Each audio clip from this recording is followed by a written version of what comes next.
All right, welcome to Dual Redundancy, the only podcast you can hear all the latest in television entertainment news from too many hosts that crash their Scion TCs going 100 miles per hour. I'm one of those hosts, David Allen, and another one is John Berwick, and the third one is Kyle Bridger. I would say that I am the Harper to John's Robert and Dave, who's always got us on the chopping block, is Eric. Oh boy. You're always telling us what to do. Oh boy. You have no respect for our time. I don't know about Eric. Okay, yes, I guess yes. Okay, you got industry. You got industry on the mind, Kyle. Season 2 premiere. We'll talk about that. I referenced a little bit of the Rehearsal, Nathan Fielder's new show. I hope everyone has their orange juice, no pulp, sitting by their table here, ready to go for our breakdown of the first 4 episodes of that series. We got some quick checks, and we have this first segment, and I can't remember what it is. John, what is it? In and Out points. In oder out. In oder out. In, out, in, out, in, out. In oder out. Yes, it is in and out points. Now, last week we actually had like 3 or 4 in and out points just about Netflix. Tonight we have all the in and out points pretty much about one topic and one streaming service.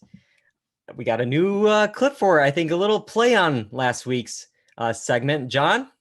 What the is going on? Yeah, so normally we ask what the Q is going on at Netflix. Let's ask what the HBO is going on at Warner Brothers here. Okay, so back in April, we discussed the deal between Warner Brothers Discovery, or Warner Brothers and Discovery. I'm getting confused with their name. It's too much. It's a mouthful. Warner Brothers and Discovery had a deal. They are merging. We talked about it back in April. If you were on Twitter last week, though, you saw all the rumors of what this may mean for the future of that company and HBO Max. And that is what we're really just going to break down tonight in this mega segment, because so much happened with this one story. It was everywhere. It really kicked into high gear when Warner Brothers announced that the $90 million production of Batgirl, which was completed and was in post, was not going to be released. It wasn't going to be delayed. It wasn't going straight to streaming. It just was going to be gone, erased from existence. John, this is wild. I don't get it. Like, how is it more cost effective to just absolutely scrap something? I just don't get it. Release it in some form. People want to see it. People worked hard on it. Like, I just don't get it.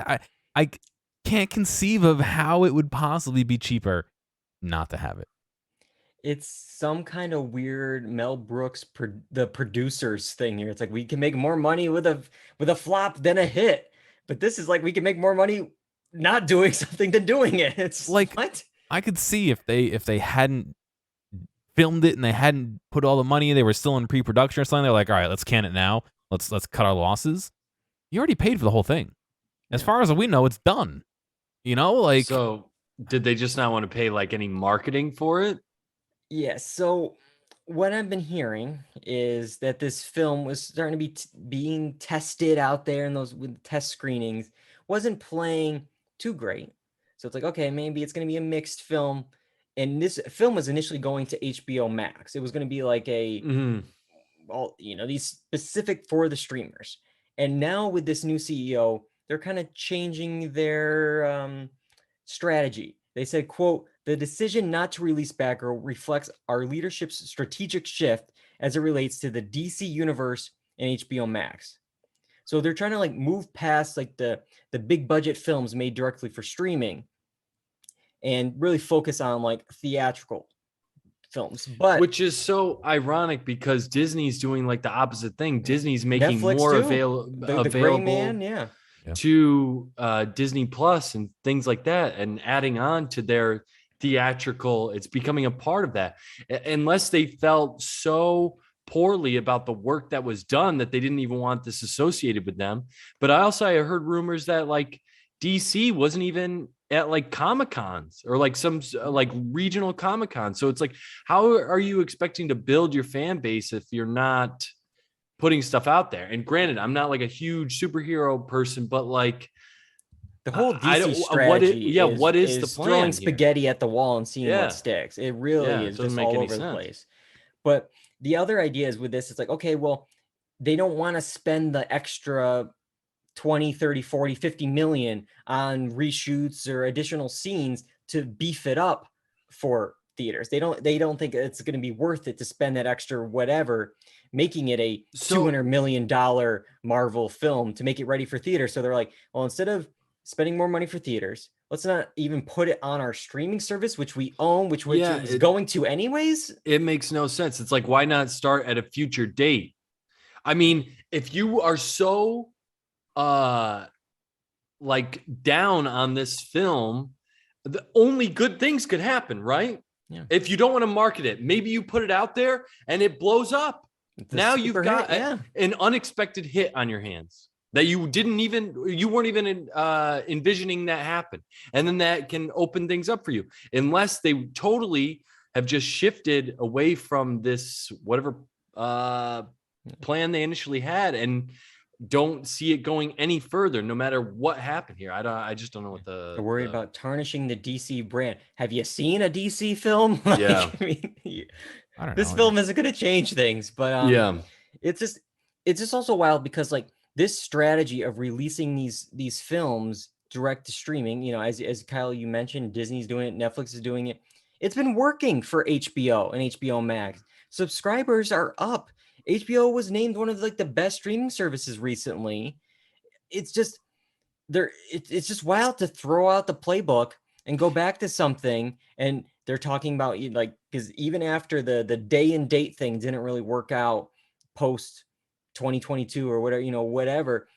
Now they're saying, well, we might not do the 45-day window, which we landed on. I think Elvis was supposed to be up on the streaming service after 45 days. Now they're like, we'll do it for some films. Probably the films that don't connect at the box office will be 45 days. The ones that connect, we'll put them up whenever we want. The old 3, 4, 5 month, you know, maybe later strategy. But it's just Batgirl wasn't like this. It's just wild. This isn't like some like really C-level film. mm-hmm. It starred In the Heights, Leslie Grace as the star here, but the cast included Michael Keaton as Batman.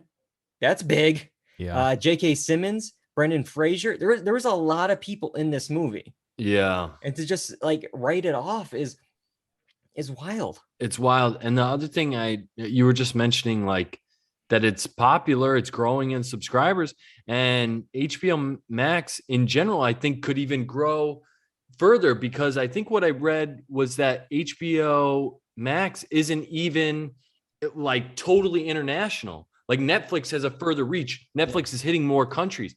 HBO Max isn't. So HBO Max actually had more room for growth, subscriber growth, if they wanted to go more international. So I don't, it's just confusing to me why they would do this. I mean, Scooby-Doo movies, I mean, some of those are straight to DVD anyways, but I could imagine that kids are going to want to watch that.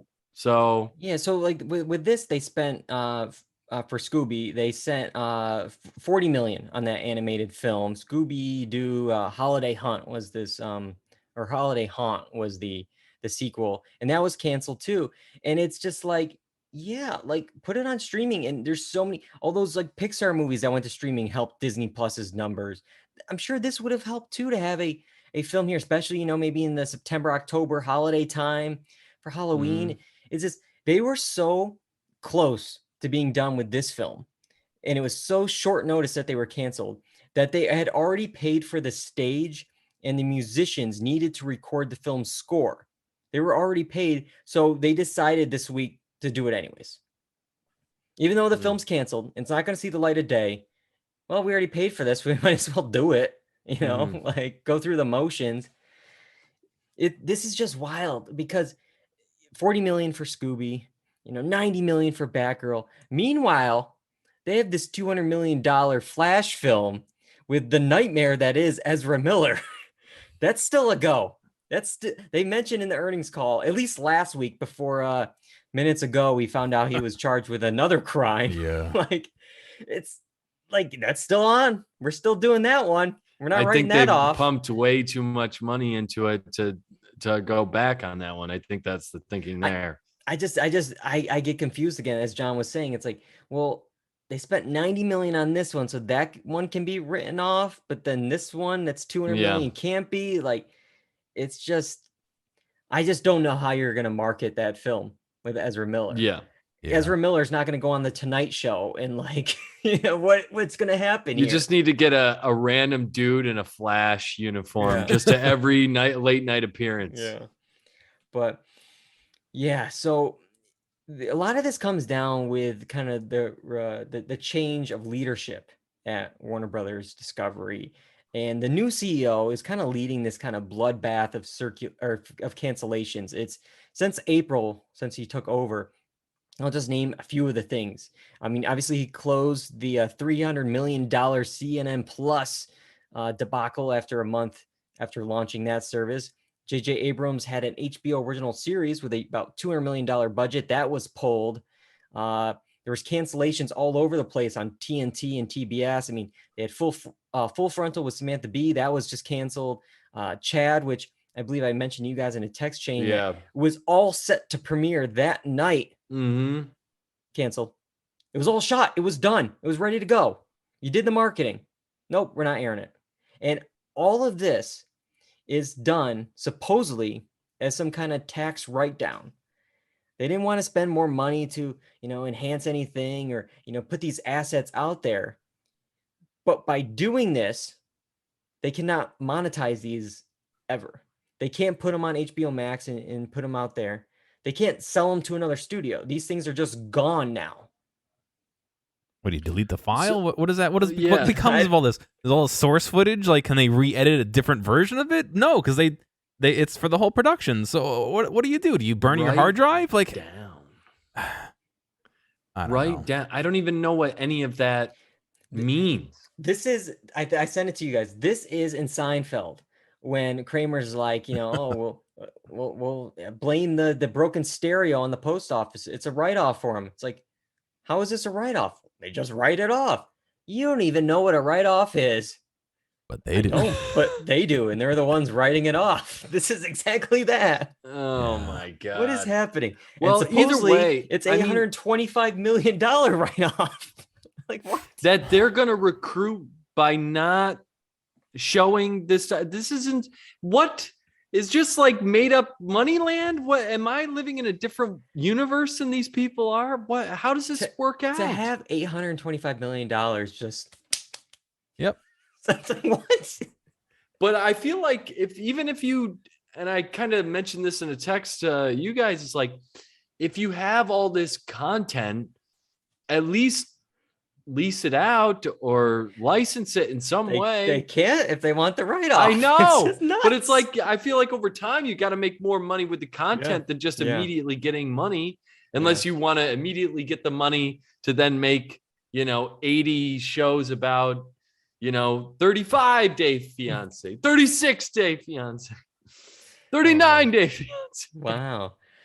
Yeah. It's just wild too, because this is the same studio, different leadership, but the same studio that spent $70 million extra $70 million on reshoots for that Zack Snyder's Justice League movie, that Snyder cut. Yeah. Didn't exist. They had to spend $70 million to fix it up and to appease some people that we later find out were just bots on the internet anyways. It's just like, but we can't spend not $1 more on Batgirl. We can't do it.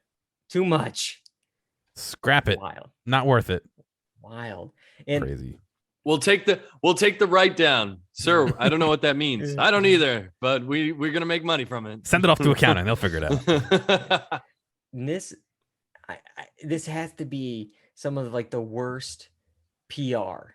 Like, if I was any part of talent, an actor, writer, director, I would really look the other way now with working with Warner Brothers Discovery, because I mean, Christopher Nolan back whenever it was, 2 years ago, called HBO Max like the worst streaming service after the news that maybe is, all the COVID films, all the 2020, 2021 films were going to go to HBO Max day and date with theaters. There was a lot of bad blood in Hollywood after that decision. They had to do a lot of write-offs to all the talent involved to make them okay with it. Now, flash forward, and creatives like the directors of Batgirl and all the cast and crew of that spent years of their lives working on something. They were unable to work on other things, and it's gone. And they have no final product to show for it, to show for all the years of hard work. So, and no one has any idea if it was good or not. So how do they know if they can trust you to make something, Yeah. There was this story also that like the DC Films president, Walter Hamada, was on the verge of exiting the studio after news of this, thing, this shelf Batgirl. He was like, I'm out. I'm done. I'm not doing this. And he, probably people got involved, lawyers and, some money or whatever happened. And it was agreed that he would at least remain on the post through Black Adam, which is going to be released in October. But like, you're really pissing off a lot of people here. It's like, why would I want to bring my project to Warner Brothers Discovery? I could be greenlit. I could shoot it. I could be in post, ready to premiere it that night. And then you just said, nope, it's gone. Bye. Well, it's like, I mean, yeah. And I get it. And we're talking Warner Brothers is one of the oldest studios. I mean, most recognizable studios in Hollywood, and just it's crazy to me that even Discovery's coming in and Discovery somehow has more power. we'll get to that. But it's just like, I mean, I don't know why Warner Brothers is doing this to their own brand. But at the end of the day, in reality, there's only so many studios. So where else are you going to bring your project? All these things are combining, they're merging. It's crazy to think that at the end of Game of Thrones, we were like, who would blow their opportunity with HBO and just make a crappy end to a show when everyone wants to be there, and now who's gonna want to be there? Like, I don't know. It's just that's crazy to me that you could just take so many things and be like, not feeling it, Yeah, and that's not all. All these productions are like, we're in production, quote unquote, still. There's some already completed materials that are being removed without warning on HBO Max. There was a bunch of Max original movies like The American Pickle with Seth Rogen, Lockdown, The Witches, just to name a few of those movies. Plus, you have a bunch of different kind of HBO series like Mrs. Fletcher with Catherine Hahn. There was that short-lived but much buzzed about Vinyl. Lena Dunham had a show, Camping, Run by Phoebe Waller-Bridge. All those are just gone now off HBO Max. They're not there anymore. But so what? First off, why are they going to license them to another studio, and that's why they can't be on their site anymore? Because why else would you take down content that people might want to watch? I don't understand. Yeah, I don't have the stuff in front of me. If, like, let's say Mrs. Fletcher is another studio or something, it was 20th Century Studios that did this for HBO. I don't have that exactly in front of me. But like, I would assume that these HBO Max original movies, like American Pickle, was an HBO Max like production. And for that to just disappear is wild, because streaming platforms will always add and remove content. They don't own it, they're licensing it, whatever. But what's unusual is that, like, one, they didn't announce that these were going away. Normally they'll say like, oh, what's leaving in August? No announcement for these removals. And then these are HBO originals. Like, can you imagine if like Netflix was just like, Stranger Things, let's just take it down for a month. It's like, what? Yeah. Like, I know Stranger Things is not Vinyl, for HBO, but like, if this starts here, like, where does it stop? And I guess they're gonna hope that they can license them out. I mean, you can still buy and rent these like movies on VOD, so they're still there to buy and rent. But like, it's just, I thought, streaming was supposed to make things easier. Like, oh, you get the content at your fingertips. But then you see stuff like, I don't know, like the Harry Potter films. Those are Warner Brothers films. Mm.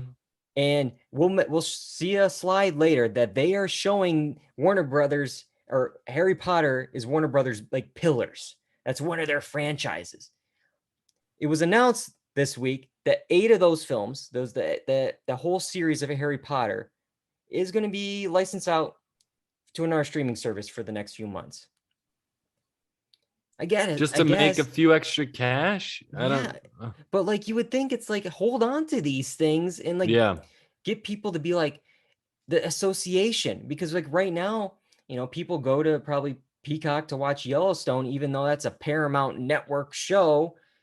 And now it's like, okay, where do I get Harry Potter? Oh, it's on Peacock. That must be a Universal property. Like, you're confusing and oversaturating the brand. It's just is HBO in the red? Is that what we're like? I mean, tell me one thing we've discussed tonight that doesn't point to that. Like, they're trying to make money or save money everywhere. Are they? Is it? I mean, I don't know. I don't know how they could be in the red when they've got a known subscriber base with a known budget coming in. I mean, it's one of the why are they doing this? I don't know. Maybe all those make goods for, again, like when all those movies that were supposed to be in theaters, like, oh, we got to pay Denzel Washington and the actors of Wonder Woman 1984, we got to give them their make goods because it's not going to be in theaters anymore. Maybe they're catching up to that. I don't know. It's just wild that stuff can just like disappear. We don't have a lot of this stuff isn't released on physical media anymore. You used to be able to buy the DVD of this stuff if it was your favorite movie or show, and you could have it. But now it could just be pulled. And I saw this like story from the creator of Dickinson on Apple TV Plus. And she said how she spent like the last day on set calling an executive at Apple begging for a physical recording of her show. And people thought she was crazy. It's like, what are you doing? It's gonna be streaming whenever you want it. It's right there. Yeah. And now she has the only physical copy of the show that she spent a decade of her life making. Because at the end of the day, Apple TV Plus one day could be like, let's remove it. Maybe we'll license it out at some point. I mean, that's the whole problem with digital media to begin with. I mean, even we've talked about it before with the iTunes stuff. I mean, anything you buy could still be taken away by Apple or any of these companies. So if you have a physical copy, it feels like we're going in a circle with media because the companies at large are trying to figure out how to monetize streaming, and they're adding money to the subscription fee, which is declining rates. And then the cost of licensing.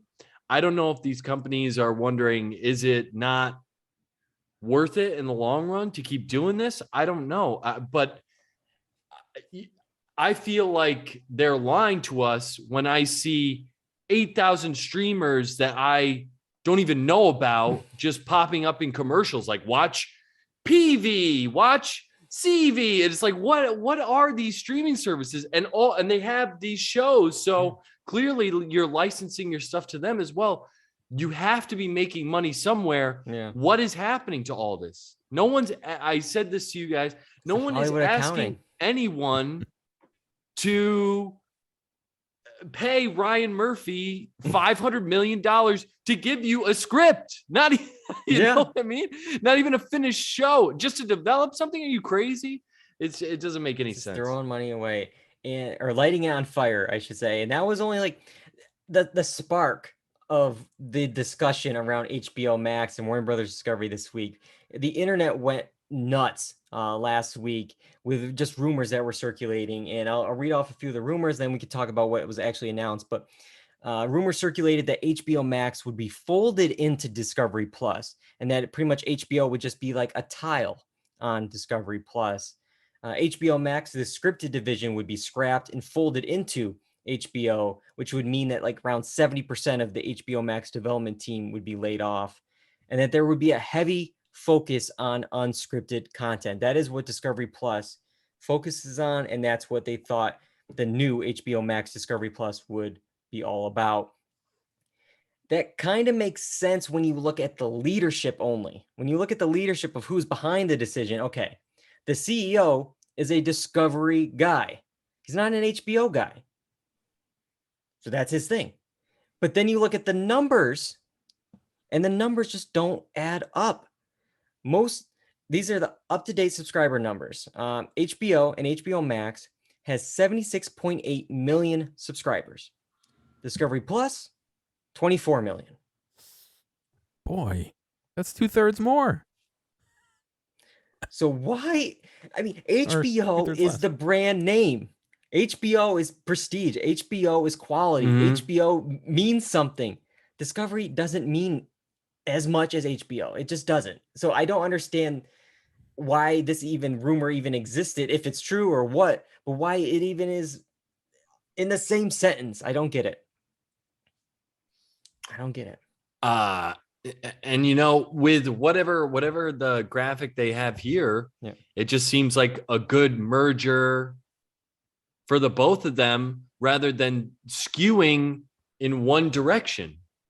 It's like, why don't we take these two fan bases and now we have a conglomerate? Now we have this person in the household and this person in the household. Not let's bomb this one and go all in on this other one.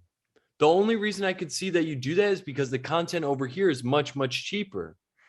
I don't know, man. It seems... The graphic we have up on the Twitch stream is from the earnings call, and it's pretty much them saying what is like the difference between HBO Max and Discovery Plus at the moment, which is also wild. They gotten a lot of heat for this because it is kind of pretty much tone deaf of what these brands are. It says HBO Max here with hits like Hacks, Flight Attendant, Love Life is male skewed. Interesting. While Discovery Plus is female skewed and has more lean back programming versus lean in programming of HBO Max. So what are you trying to say? Discovery Plus is like, yeah, you could just like tune it on, put it on and just tune out and just like forget about it. It's not that great of a show. Just, whatever. It's on comfort viewing. But HBO Max, that's the appointment. It's like you're already like you're saying this one's not as good. Like, what are you doing by saying this?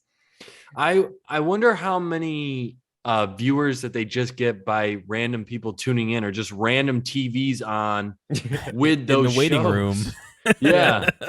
Like, I mean, if you want to just have something in a waiting room that's, House Hunters or something like that, then I can understand. But yeah, so these were all rumors going into Thursday's earnings call, and we got a tiny bit of information from that call.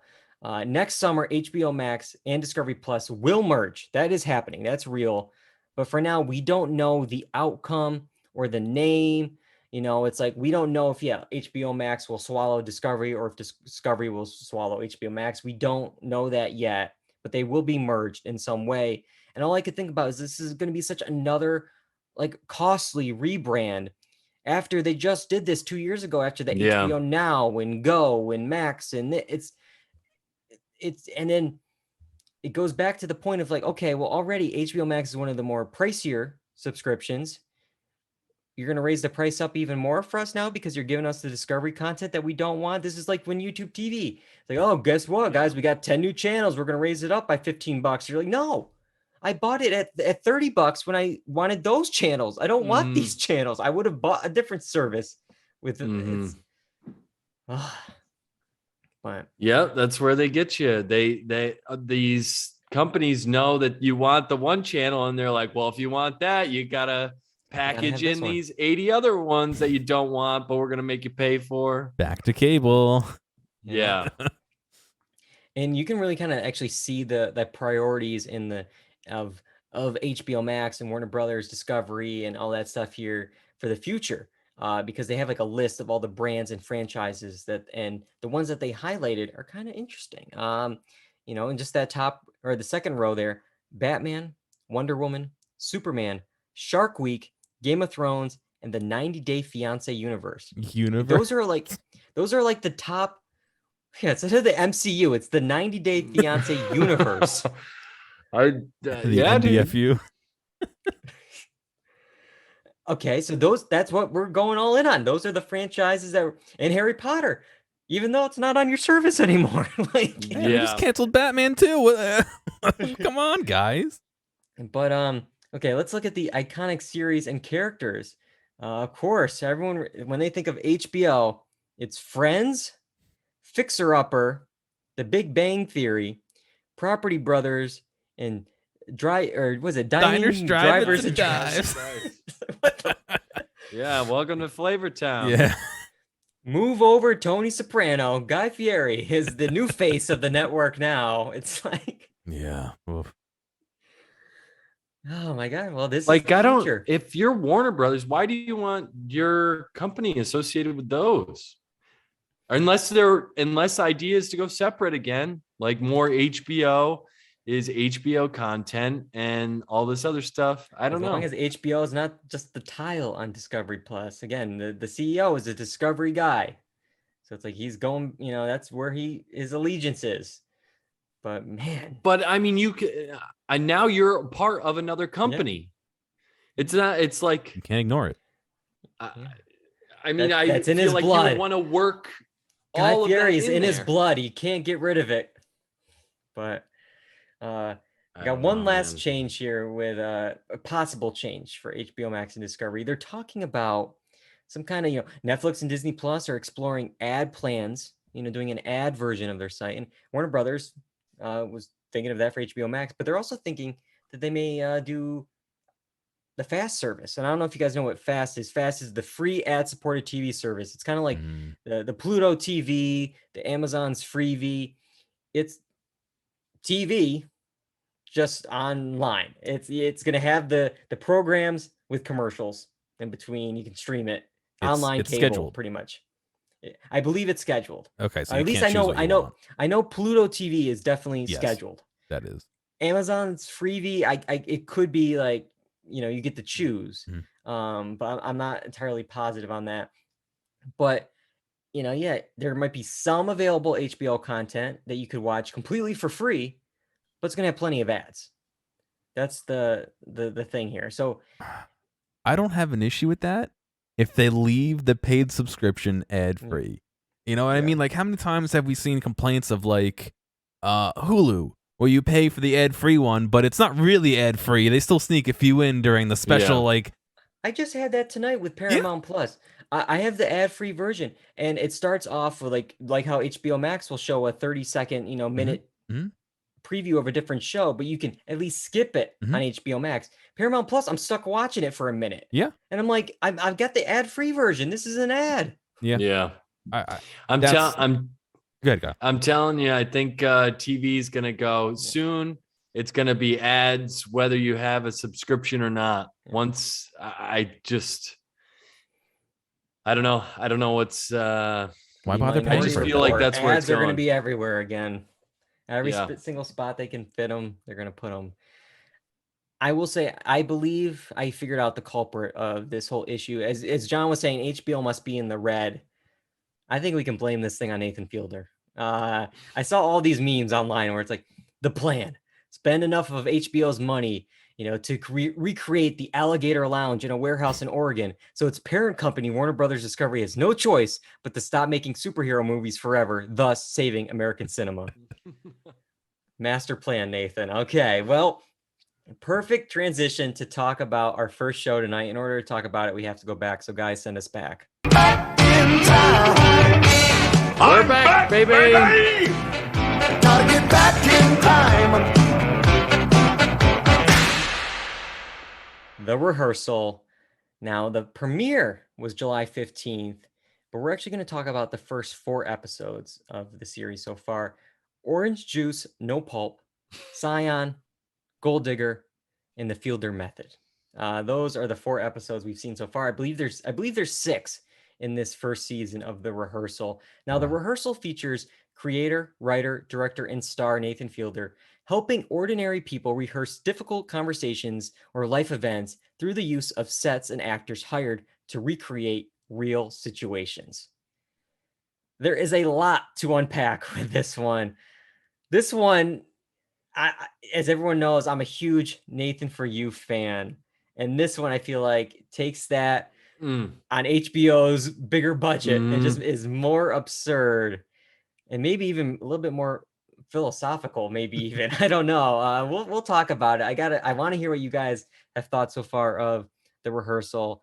Let's start off with John. What do you think of the show so far? Oh man, the first episode came out swinging, and it got heavier and crazier Yeah. from there. Holy cow! I am really enjoying this. Um, I was unsure. I don't want. We'll dive into it, but it seems like the first episode is kind of like a self-contained, and then the second Yeah. episode kind of starts leaking into the next couple. And I was unsure what it was at first. Or were we going to get a new episode every week? It kind of seemed like that was their intent, and then it spun off into something bigger. But I just you can't explain how crazy everything in this show is without watching it. There's no way to explain it. I tried like summing up these episodes or even like telling my fiance, and it's impossible to explain these episodes. They're so convoluted, for lack of a better word. Do They're just yourself all a favor. If you're listening to this and you haven't Yeah. seen it, at least watch the first episode before Yeah. you listen to this, because the whole twist in the first 5 minutes is so worth watching rather than us having to explain it to you. Yeah. We'll put that there before we move on, but it's just crazy. It's just crazy. Yeah, and I do wonder, as you mentioned, John, that like the first episode, it's kind of its own thing, and then later episodes becomes a little bit something else. I have heard rumors online that could be some kind of like COVID pandemic thing where they did the Mm. first one as a pilot for HBO pre-pandemic. Each episode was going to be probably like very Mhm. Nathan for Mhm. you, one thing, one thing, one thing. But then when that happened, it's like, oh, might have to scale some things back, or like, I can you see know, that too. take this one thing of a secluded Oregon house with only, 3 people Yeah. really in it, and let's expand that out and make that more of an ongoing arc, which we later get to. But to me, this reminds me a lot. I don't know if you guys have ever seen it, of Charlie Kaufman's Schenectady, New York. And it's just like this guy who pretty much recreated a place, it's been a while since I've seen the movie, but it's like he recreated in so much detail that he ended up putting himself into that project, and again hiring actors, and that is like this weird thing of a rehearsal of a rehearsal of a rehearsal, which we'll get to. But yeah, the first episode definitely is like the most simple, and for me the funniest. It's just, Mm. then again, you can't really say simple when it's like it involves recreating an entire Brooklyn bar in a warehouse and putting like trivia questions, like incepting them into someone's mind throughout the episode.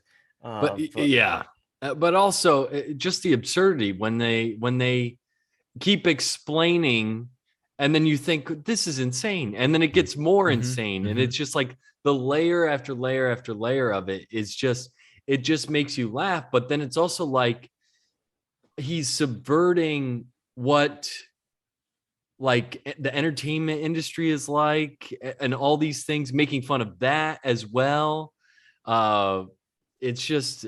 It's very, very interesting. But yeah, and then I mean, I knew the minute we saw this guy, he was a real character, and then his friend too is like, the thing is, like, each line of the show, each like famous line from the show is the title of the episode. It's like these crazy crazy things that people say.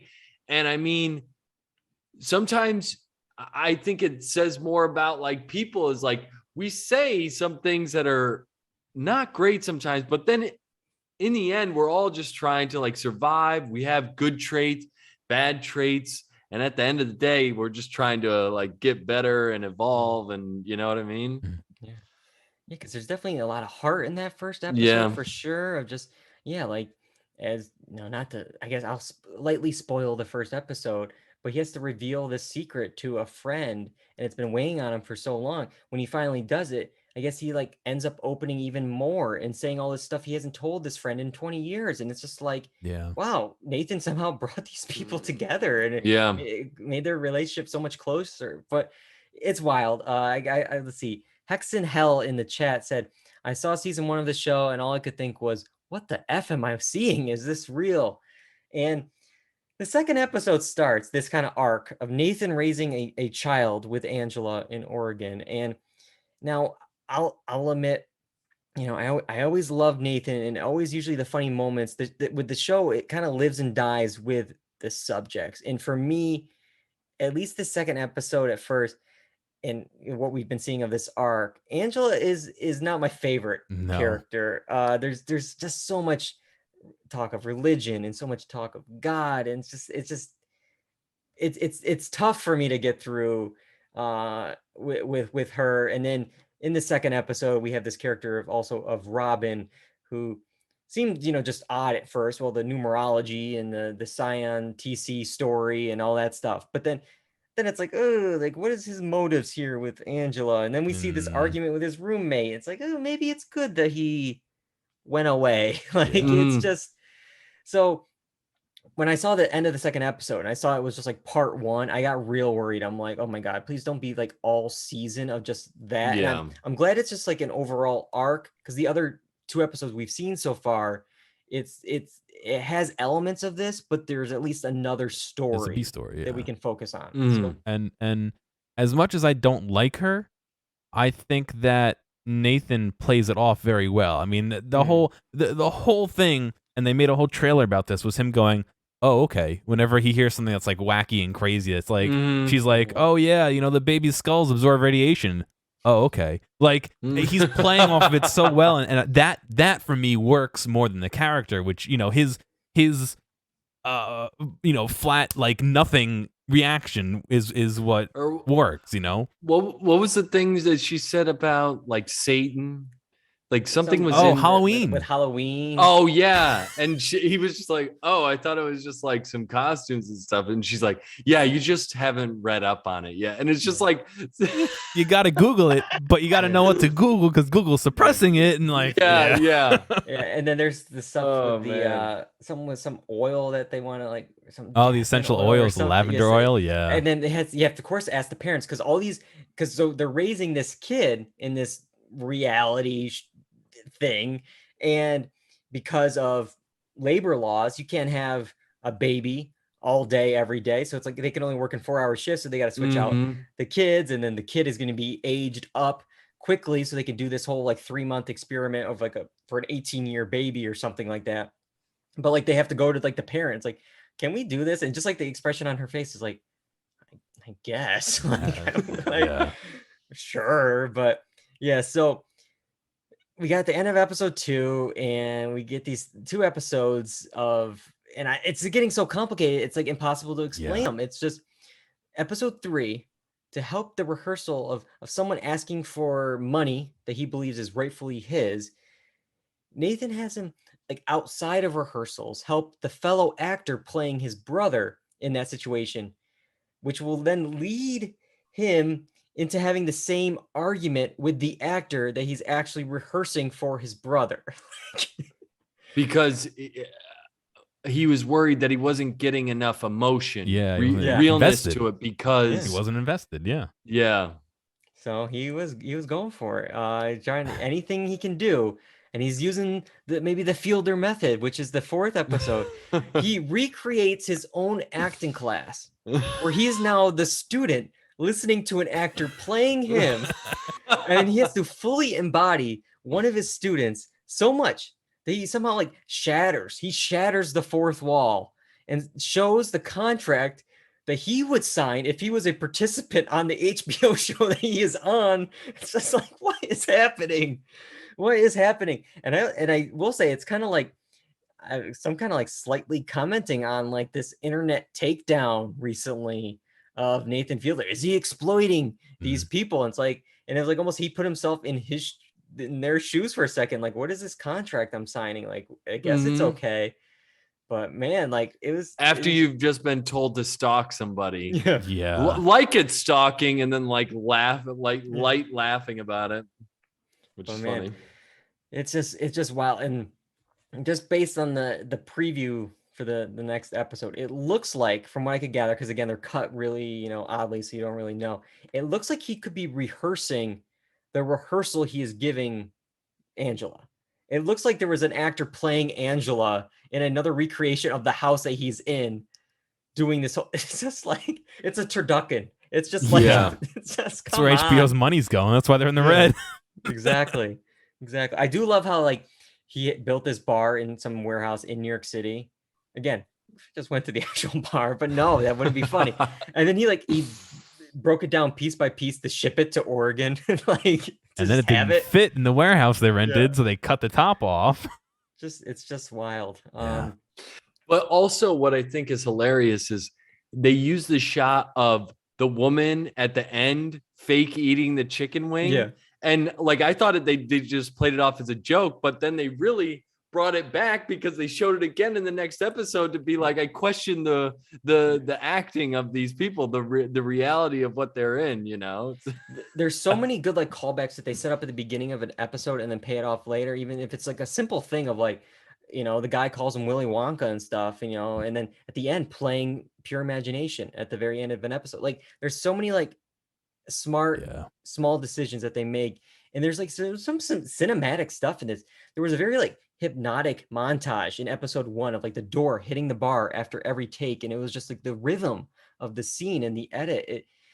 Even in this most recent episode, seeing the kid like de-age through the slide. He was at the top of the slide, and he wants to redo the experiment because, you know, he missed it. He missed 9 years of the kid's life because he went away for a few weeks, and we're gonna start over. And he just goes through the slide, and he's a new kid. It's just like, man. But and with all that, it's there's still some very funny moments. Easily for me, the first episode is definitely like the most laugh out loud for me. And the moment that got me so much was when they're doing like the daily walk, and they're trying to like incept the trivia questions, and just by seeing them like the 4 or 5 back to back to back, and just like, you know, oh, what are they building? It looks pretty tall. I was like, yeah, it is gonna be tall, but it's not gonna be the tallest. That's the Wiz Khalifa, you know, or whatever. Yeah. And that's in there. Oh, really? Yeah, that's the tallest building in the world. That it's just like, you know, man. But yeah, the orange juice no pulp though. Yeah. It's just like you're at a bar and you're and with pizza, I don't know. Oh my god! I wonder if he was doing that because he didn't want to drink 60 drinks over the course of That the day. is also you know what I mean? true. But you can also have too much vitamin C. That could also be something too. Yeah, that's true. But all right, yeah, so much to break down. I'm sure we'll have some thoughts. Maybe in a couple weeks we'll talk about the finale and like a quick check or something. But please, HBO Max Discovery Plus people, keep giving Nathan money. Don't keep pull giving him money. Yeah. All right. Well, we're sticking with HBO tonight. HBO Max, we got another show, Industry, season 2. The premiere was called Daddy. Let's see. August 1st was when episode 1 aired. Episode 2 is going to air later tonight, but we're only going to talk about the premiere. And this series follows a group of young graduates who, after competing for a limited set of permanent positions at a prestigious investment bank in London, they start their first year as employees in this very competitive and cutthroat world. Now, if you're like me and were unable to find a season 1 recap online on YouTube to just explain what happened so long ago with this show, we got you covered. I had to listen to this myself. We talked about every episode of season 1 on the podcast, and we recut it into an episode we released a few weeks ago. So we have a full season 1 episode by episode recap of Industry if you want to check that out. But we're talking about season 2 tonight. Kyle, what do you remember from season 1, and what did you think of the season 2 premiere? I gotta be honest, I don't really remember how season 1 left off. I know that Harper and I forgot her name. Yasmin were on the outs, even though they kind of were like frenemies the whole time. Yeah. And then Robert and Yasmin had like this thing going on, but that kind of fizzled out because she was using like sex as power when she was feeling powerless. And then she had that whole thing with the Irish dude, which was wild. So they all had their struggles and their moments, and that guy died in there. So a lot happening. Then we see in the second season premiere, Eric's back because Harper did the takedown of the other Yeah, the other lied crew and there. took down Yeah. someone else, which makes it a very awkward situation at Yeah. work. Maybe that's Yep. why she didn't want to go back. Yeah. And the thing is like she picked her poison too, because now she gives Eric control again. And in the episode, uh, he's trying to kind of lay down the law, and she even brings it up, like, just remember, who got this to where it is now, kind of thing. And I think that's going to be a power struggle for a long time with them. Yeah. Because she used it to leverage to get to a higher point, but I don't think it's going to be all sunshine and rainbows with that dude. And I think Eric is already, you can tell, he has like brushed this off. Like, sure, he got this like pretty big, serious warning here. And it's just like, he was fired. He was gone. Yeah, but like I'm saying, like he should have taken that as like, maybe I shouldn't do. He's back to his old self. There's no change. He is the season 1 Eric that we know. And it's just making it hard for Harper to like in the show, we jump pretty much a year. Like in the show, we kind of get this time jump montage through the pandemic. The pandemic has happened in this show, and she's been working from home, and we later kind of figure out it's not because like she's COVID conscious, too much here. She's kind of using it not as like an excuse, but pretty much like a reason not to go back to face all these people, to face Eric, to all the other people, Yasmin, all these people in the office that she doesn't want to deal with face to face. And there's going to be a lot of drama between, as I just mentioned, Yasmin, this new character that she's meeting at the hotel, which we'll get to in a second. But John, before I get all there, I got to hear what you thought of the season 2 premiere. Yeah, I kind of agree. I edited and listened to the recap, and I still was kind of like, oh, I gotta remember what's going on here. So I would have liked maybe a little bit nicer recap on HBO's end, but yeah, we kind of hop back into it. Yeah, there's been a year gap, but the status quo still kind of feels the same as where we left off. I feel like, like we said, she's Harper's at odds with Yasmin, and Eric's still kind of being a dick to everybody, and they're still trying to make money, except now the pandemic, are we gonna cut you guys? We're gonna cut somebody else, and now there's more stakes, and it's like it feels like it left off where we were, which isn't a bad thing. Right back into this world. It was just, we were right back into industry. Definitely feeling the stress, from Eric, from Yasmin, all these people. But now she has a new addition. Harper is trying to kind of, try to get on her side, and that's Jesse Bloom. It's played by Jay Duplass, a new character in season 2. He's a hedge fund manager named Mr. COVID, and a lot of these articles about him because he really used the pandemic for some financial gain here. What do you think of this new character, Kyle? I found him interesting because he does have this, we don't really know much about him because he's mysterious. Harper's trying to use him. Basically, she's trying to eventually use him. But he's not stupid. I think he eventually recognizes it. But I do think he sees something in Harper that's in himself. And so, anything that Harper revolves around is always a tumultuous kind of relationship. So I imagine that it is going to be with him. But I don't think he's dumb. I think he's, smart. And will he use her? If he's able to get money from the pandemic, he's able to, do certain things, I'm guessing, to make money. And will he use Harper? Who knows? I don't know. And it looks like Harper's going all in on this. She skipped some big breakfast with Eric and a client to attend his Q&A. And it sounds like, this guy's a big deal because like there's at one point, I think they were all talking in the office of this, like Jesse Bloom, like, like, where is he? Like, where is he?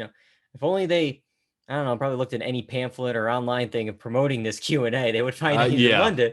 But anyways, it's like, I'm just worried that like come whatever, Monday morning, Tuesday, when Harper goes back, Eric's going to love this, that she skipped out on this. And I will say there was this one moment where like Eric's like, you need to work on your anger. I just want to be like, where do you think she gets this from, Yeah, Eric? right. Yeah. Learned it from you, Dad. Yeah. We've been talking a lot about Harper. I want to talk a little bit about Yasmin. I feel like it's going to be a dark season for her. Yeah. Not only did she kind of lose a big client in this premiere episode, but there's this fighting competitive nature with Harper, who is, I guess, hooking up sometimes with Robert. Mhm. Sometimes, and obviously there's this whole sort of relationship-ish thing with Yasmin, which we had a lot of examples that I completely forgot in that clip show of their relationship between the two of them. Yeah. But even in this episode, you're seeing when one is having sex with somebody else or hooking up with somebody else, they're thinking of that other person, or at least I'm assuming they are. I mean, they're having trouble in other situations, and it's maybe they're hung up on these other people. And so, yeah. Yasmin is, I don't know, It's man. trouble. I feel like she's in trouble, and also she gets herself in these, I don't know, situations. But I also feel bad for her because think about how she was harassed all last season, and then in order to feel some type of power, she was using that over Robert, and the only way that she figured she could, sexually or whatever. But now I feel like she's every time she might have a leg up at peer point or whatever, she gets knocked down. Her harasser's back, and she can't even leverage power over the new intern because people don't think that's who she is. But yet she's like, this is what I had to endure, and now you're coming in like, oh, that's not how Gen Z does it anymore. Like, I'm not gonna be talked to like that. And she's like, wait, I had to put up with all this stuff. The pandemic happens, and now we're back, and everything's hunky-dory for everyone, and I'm still, she probably still feels at the lower end of the totem pole still, and still feeling like she must prove herself, which was marked by that conversation with the dude that her big client, when he was like, I would just want you to be freer. And so he hooked her up in a business sense, or connected her with somebody else at Pierpoint. But that has weird vibes written all over it, right? That had some weird, strange things going on there. Yeah, she mistakes that person that works at Pierpoint for a prostitute. That was a good first impression, but there's gonna be I feel like a lot of battles this season. I mean, New York versus London, just in general, it seems like they're kind of building this between the two branches there. Yasmin versus Harper, which, like we said, even Yasmin and maybe versus herself. I mean, there's a moment when Kenny, who's now seems like sober and happy and even helpful, is kind of like warning her to get help. And it's just like, like if other people are seeing this, soon, I'm sure it's kind of this self-destructive thing here. So I'm worried for that character there. I don't know, some other questions I gotta I'll run through. It's like, maybe I missed this. Who do we know who Harper is DMing throughout the episode in that Instagram account? The only thing I can think of, remember she had the boyfriend at the beginning of last, and I think she's realizing after the pandemic, or through the pandemic, he found somebody that he's happy with, and it's not her, and she's still living off that because she's in the finance world, didn't find anybody, probably pandemic, no one knew, and now she's feeling left out. That's what I assume. That's who I assume. And then one last question: Is Gus still on this show? I know he kind of left in a blaze of glory at the end of last season. He didn't care about his spot, so he kind of gave a dumb little, F off speech for the interview at the end there. But he's in the can you pull up the poster again? Yeah, I think he's in the poster. So and he was in the episode, but he had something covering his hair. Maybe it's the dye job that he has in the. Yeah, maybe I missed it. So we'll see. Oh, if he's was that back. him with the dye job? Yeah, I think so. Oh, so he was in the episode for 3 seconds. Then. Yeah, he had. I didn't even recognize him. Of his head. Yeah. All right, so we'll have to wait and see, next week if we get any more of Gus and what goes on between Yasmin and Harper. Yeah. One more addition we had the dude from that was brought in from New York who just seems annoying. Yeah. Yeah, a lot of Americans in this world here. We'll have to see how they all end up working out. But all right, that is industry. I think we're all going to keep watching it. Yeah, so we have no time tonight. We ran out of time, but we're going to do it anyways because we're off next week. We'll squeeze them in real quick, guys. Let's go. Come on. Quick check. We'll speed through them. We'll just, give a little highlights here of what we've been watching on our own. I'm going to start off with mine, The Bear. It's about a young chef from the world of fine dining who comes back home to Chicago to run his family's kind of Italian beef sandwich shop after the suicide of his older brother. 8 episodes dropped on June 23rd. I've only seen like 3 or 4 episodes so far, but I'm into it. You're kind of thrown into this chaotic world. You feel like you're in the cramped kitchen with them. There's a lot of shouting. It reminds me a bit of Uncut Gems, with like just the stress of the kitchen environment, the fast-paced dialogue. You might miss something, when somebody oversteps on somebody else's line. It feels real. The whole thing with everything going on with the kitchen. There's a lot of yelling, specifically from Ebon Moss Bacharach, I believe is his name. You may remember him from Girls or The Dropout, the cousin of our main character. And yeah, they're short, but they're entertaining episodes. I really like the lead, Jeremy Allen White, and his sous chef there, Sydney. Mm-hmm. There's some guest stars I saw. We get glimpses of Joel McHale, which makes me think that we're gonna have like a flashback episode of his time at in the fine dining world. And then John Bernthal might be on the list to come as well. Okay. Cool. But Kyle, I know you've been watching. Have you liked The Bear so far? I do like The Bear. I think the way they shoot it lends itself to that stressful kitchen nature. I will say sometimes I have to be in the mood to watch it because it is a lot of yelling. It's like, I don't know if I'm ready for just nonstop yelling for like 30 minutes, but I do enjoy it.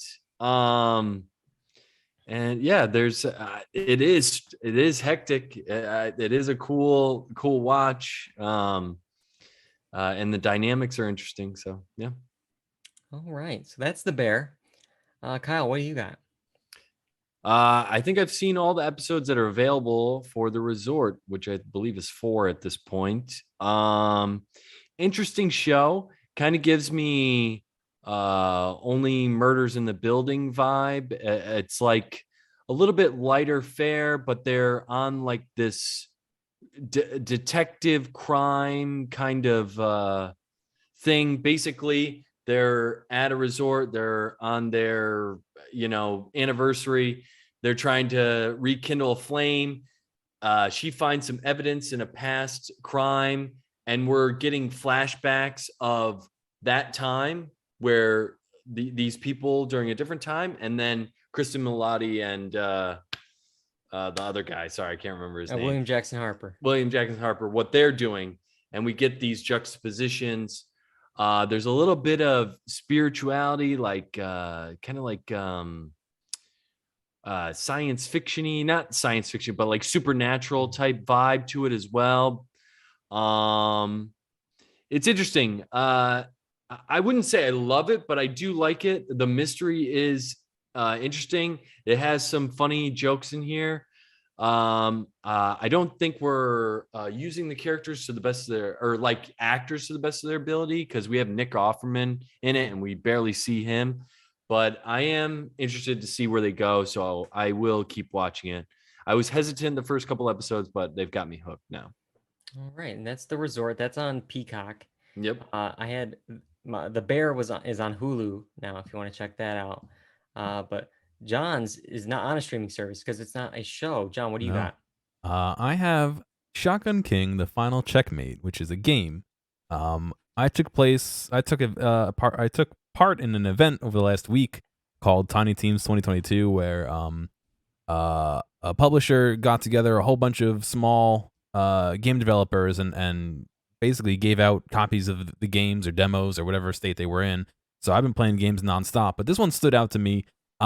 Basically, what it is chess, but with a big twist. You are the king of your team. It's only you, and you have a shotgun, and so you can shoot the other chess pieces. You have to move in the same way the king does. The other chess pieces move the same way they do, but it ends up being a turn-based puzzle game almost, where you start out and there's a king, 2 bishops, and 3 pawns, and that's the first round, and you have to move, and you only have a certain number of shots, and every time you shoot or move, the other people get to make certain moves, based on how their speed or whatever. And if you run out of ammo, you can't shoot, you have to move, and every time you move, you can reload. And so it ends up being a very interesting turn-based like puzzle game based on top of chess. And as you play, you get some power-ups, so maybe you can move 2 squares, or maybe you can shoot farther, or every time you get one of those power-ups, you also get something bad. So maybe an extra queen is in play, or maybe you can't kill the queen at all, or maybe they send extra bishops after the 4th turn. So it becomes a very interesting strategy game. And after you capture a special piece, say like a knight or anything like that, you can hold its soul, and for one time you can move like that one piece. So it's kind of almost like a little get out of jail free card where you're surrounded and you're in checkmate, but you can move like a bishop and get out of there real quick. Or maybe you're in checkmate, but if you shoot somebody, you won't be in checkmate anymore. And so you can shoot them and get, and not be in checkmate anymore. So there's some very interesting tactics, and I'm not the greatest at it, but it's a lot of fun. I've been having a lot of fun playing If chess wasn't already complicated enough, add in a gun. Yeah. So my question is, can you shoot long range, or is it shoot just to where you're Just the next So where you can shoot where the king can go? Basically. Yeah, so you can shoot long range. You have a spread angle and a distance that you can shoot. And so the further you shoot, the more likely it is to hit more people, but for less damage. So and there is a fall off where you can't hurt anyone anymore, or there's a chance that you hurt them or miss. So there is some tactical advantage to how far away you are, and there are some perks where maybe if you're directly next to somebody, your firing arc is really small, but you get extra firepower. Or if you're on the edge of the board, you can shoot further. Or there's a ton of different bonuses you can get. So it's very interesting. I've been having a lot of fun playing it. And where can you find it? It's on Steam right now. Steam. So it might be other places as well, but that's the place I'm playing. It is through Steam. All right. That's it. That's all we got for this week's episode. Like I said, we went a little long tonight because next week we're technically off. We're still going to have a live show in our Twitch stream on Monday night. This is going to be an Emmy clip show episode to make sure you're ready for September's Emmys. It's a compilation of some of our coverage of these Emmy nominated series to get you all caught up for that ceremony. And then following that, it's a big episode. It's going to be a big one. Better Call Saul, the series finale, and then the House of the Dragon premiere, the Game of Thrones spinoff on HBO. So a big drama night in 2 weeks. And you can find these episodes on YouTube, Apple Podcasts, Spotify, the blog, dualredundancy.com, and Twitch, twitch.tv/dualredundancy, 8 p.m. Eastern, Monday nights. That's where we'll be streaming these shows. You can follow us on Twitter and on Instagram at Dual Redundancy to make sure you never miss anything Dual Redundancy related. I got to thank both you guys for joining me tonight, for going a little bit long. Kyle, always, those hot takes. And John, directing the show. I couldn't do it without you guys. Yeah, man. All right. Until next time, I'm David Allen. I'm John Berwick. And I'm Kyle Bridger. And that's all we got for Dual Redundancy. Goodbye, everybody.